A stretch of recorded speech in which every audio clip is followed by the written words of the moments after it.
1975년 8월 20일 오후 8시 부산광역시 사하구 장림동에서 7살 김현정 양이 실종 후 살해된 채로 발견되고 불과 닷새 후 동구 좌천동에 사는 5살 배준일 군이 실종된 후 살해된 채로 발견되게 되었다.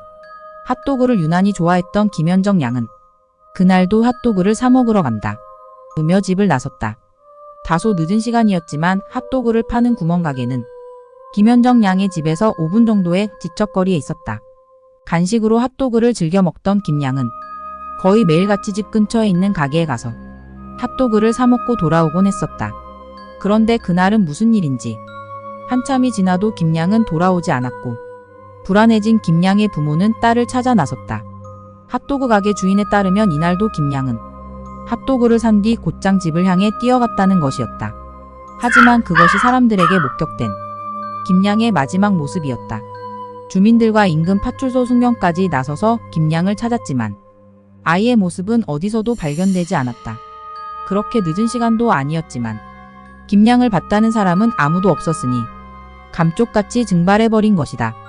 다음 날이자 약 10시간 후인 8월 21일 오전 5시 45분경 부산 직할시 중구 동강동 용두산 공원 산책로 인근 숲속에서 이른 아침부터 공원을 순찰하던 공원 관리인 35살 문모 씨는 어린아이의 시신을 발견한다. 문 씨는 즉시 용두산 공원에 여자아이가 죽어 있습니다 라고 파출소에 신고했고 중부경찰서에 보고되었다. 2시간이 지난 8시경에서야 형사가 현장에 도착했다. 그런데 막상 현장에 도착하니 시신의 상태는 신고로 들은 것보다 훨씬 참혹한 모습이었다. 사인은 경부 압박에 의한 질식사로 추정되었고 죽은 아이는 손발이 움직이지 못하게 속옷을 찢어 만든 끈으로 손발이 결박되어 있었다. 문제는 복부에 검은색 사인펜으로 적힌 소름 끼치는 낙서였다.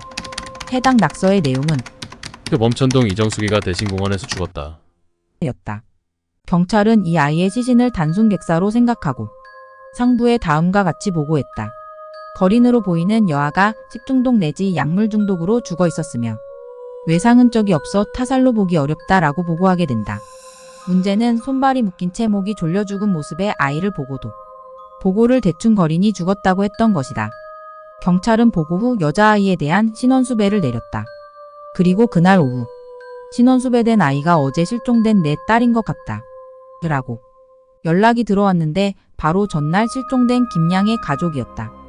김양의 가족은 처참하게 죽은 김양을 보고 절망했지만 더욱 화가 나는 것은 가족이 있고 명백히 타살당한 김양을 거린 취급하고 식중독으로 판단했다는 것이었다.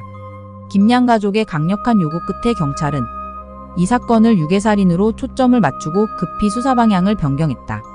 김양의 시신 발견 당시는 사망한 지 여러 시간이 지난 후였는데 시신 상태로 보아 실종 직후 살해된 것으로 추정되었다.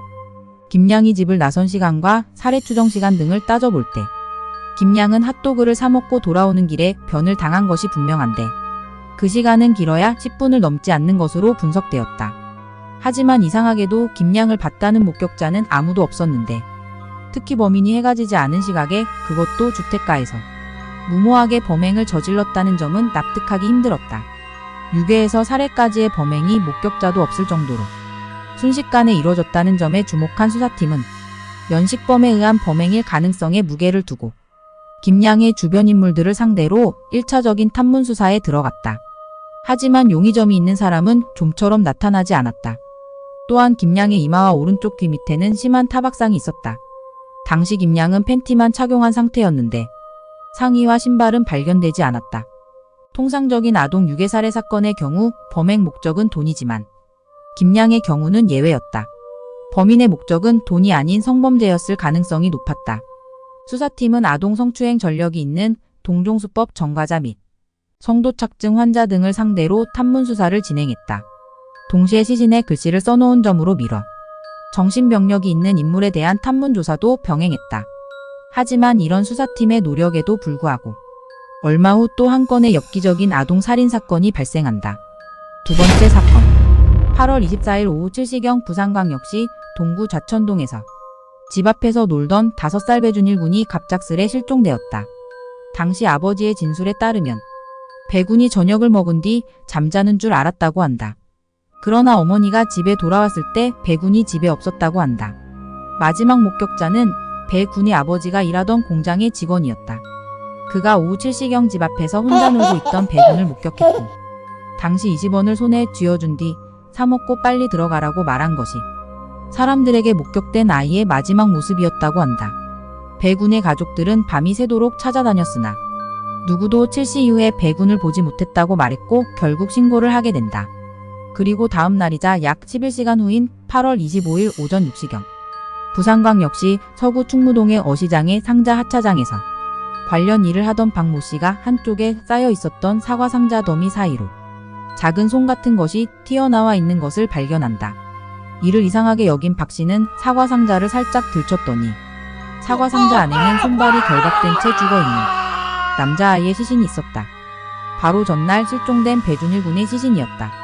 신고를 받은 경찰은 시신을 조사했는데 경부 압박에 의한 질식사로 판단했고 손발을 묶은 끈은 아이가 입고 있던 러닝셔츠를 찢어 만든 것이었다. 그리고 러닝셔츠를 걷어 올렸더니 복부에 검은색 사인펜으로 빼뚤빼뚤한 글씨로 낙서가 쓰여 있었다. 후아 죽였다. 이것은 일종의 광기마저 느껴질 정도였다. 범인의 엽기행각에 수사팀들은 또 한 번 치를 떨 수밖에 없었는데 두 사건의 공통점은 다음과 같다. 범행 대상이 10세 미만의 아동이라는 점, 흉기를 사용하지 않고 상의를 찢어 손발을 묶고 목을 졸라 살해했다는 점, 범행 시간이 해질녘이라는 점, 살해 후 피해 아동의 배에 사인펜으로 의문의 낙서를 해놓았다는 점, 특히 낙서의 필적이 같다는 점은 두 사건의 범인이 동일범이라는 것에 무게를 실어줬다. 뿐만 아니라 범인은 김양떼와 마찬가지로 배군이 집에 금품을 요구하는 협박 전화를 한 적이 없는 것으로 드러났다. 특별한 목적도 없이 성별을 가리지 않고 아동을 대상으로 범행을 저지른 것으로 보아 범인은 아동혐 오론자라는 얘기도 흘러나왔다. 또 수사와 관련 8월 23일 오후 11시에 부산 대교 파출소로 한 남자가 전화를 걸어왔는데 그 내용은 내가 김양을 살해했고 대양공과 대양중학교 사이에서 그녀를 죽였다. 라는 것. 이상한 건 20분 후인 11시 20분. 또 다시 한 통의 전화가 걸려왔다는 것인데 이번에 너 수사 좀 잘해라. 그래서 나를 잡을 수 있겠냐? 7698이다. 7698 복창해라. 라는 내용이었다. 이에 경찰이 7698을 복창하자 곧바로 전화를 끊어버렸다고 한다. 그렇게 사건을 진행하였지만 당시 뛰어난 기술도 없었을 뿐더러 증거 또한 부족했기 때문에 범인을 잡지 못하였고 사건 발생 15년이 지난 1990년 8월 21일과 8월 25일 앞서 김양과 배군 두 사건의 공소시효가 만료되어 이 사건은 영구미제로 남게 되었다. 그가 누구인지 어떤 사람인지는 모르지만 소름 돋게도 그는 아직도 우리와 같은 사회 속에서 버젓이 자유롭게 돌아다니고 있다는 점이다. 풀리지 않고 공소시효가 끝나버린 사건. 부산 어린이 연쇄살인 사건이었다.